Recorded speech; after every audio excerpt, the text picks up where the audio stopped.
Hello, my name is Paul Marchbanks, and I'm here to talk about love. Now, I don't have a PhD in counseling. I earned only my BS in psychology back in my college days, nor do I have a thriving practice in couples therapy, though as a literature and film professor, I do talk about relational matters most days in the classroom, and I have helped develop and teach a number of marriage courses over the years. But I haven't figured everything out. I keep on screwing up, and every year I learn new things about myself, my wife, and our marriage.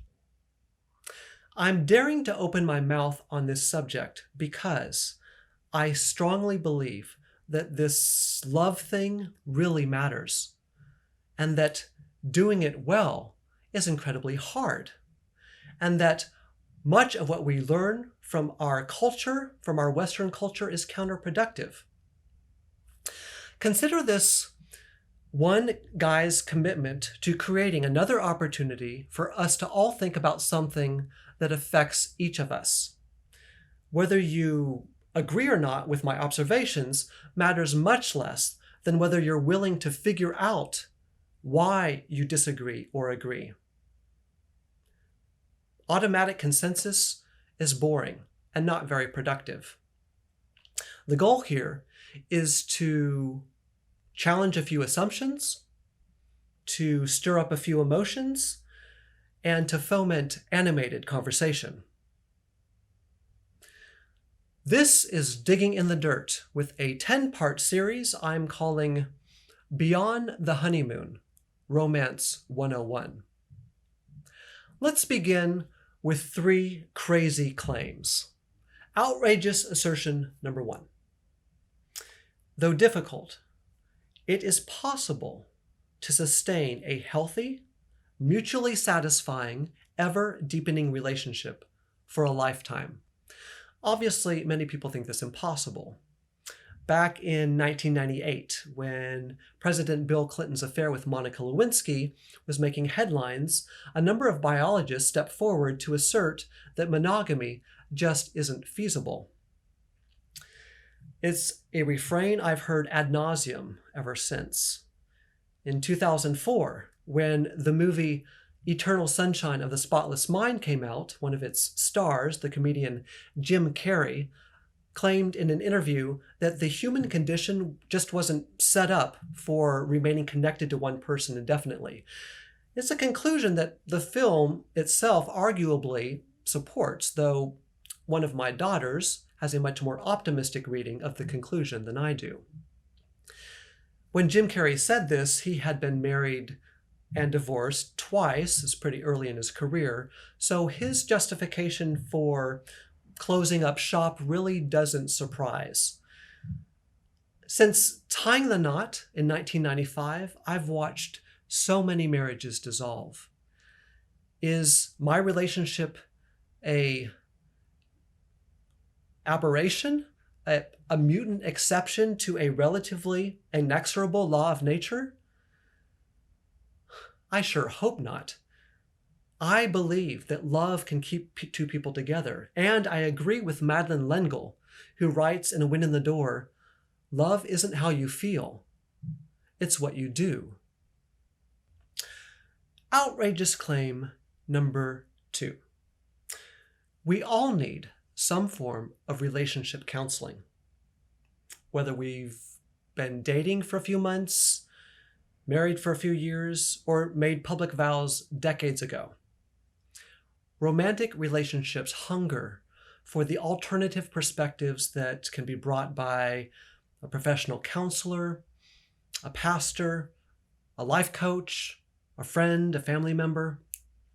We need to see that we are not alone, that whatever our situation is, others are experiencing the same kind of thing.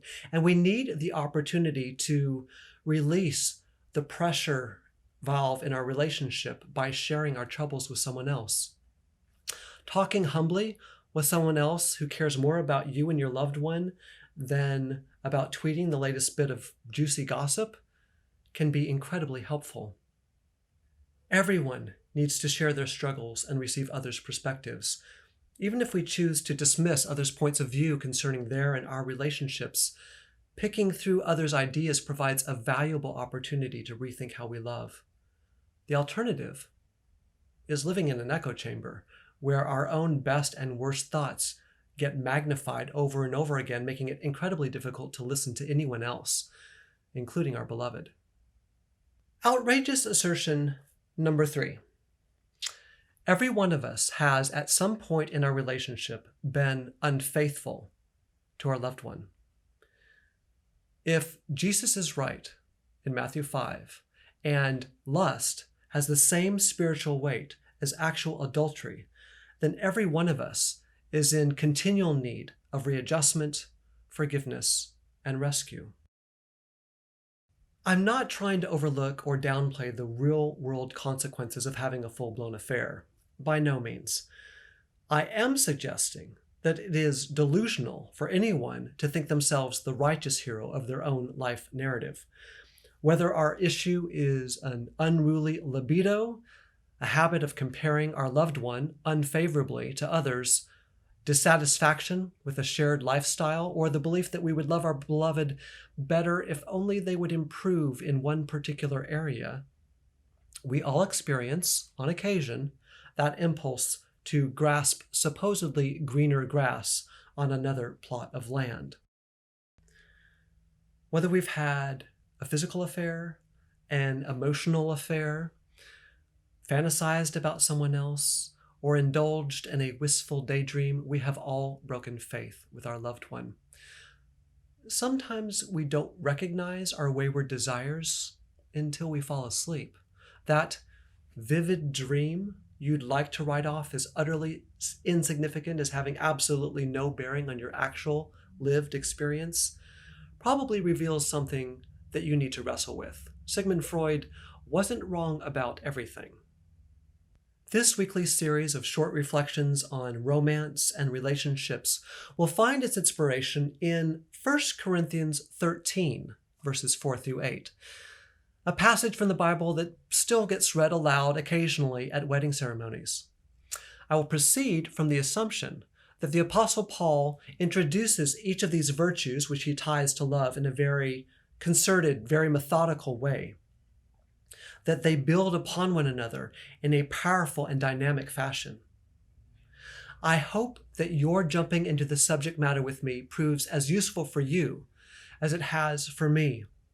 I am just as screwed up as everyone else, and as desperately in need of God's grace.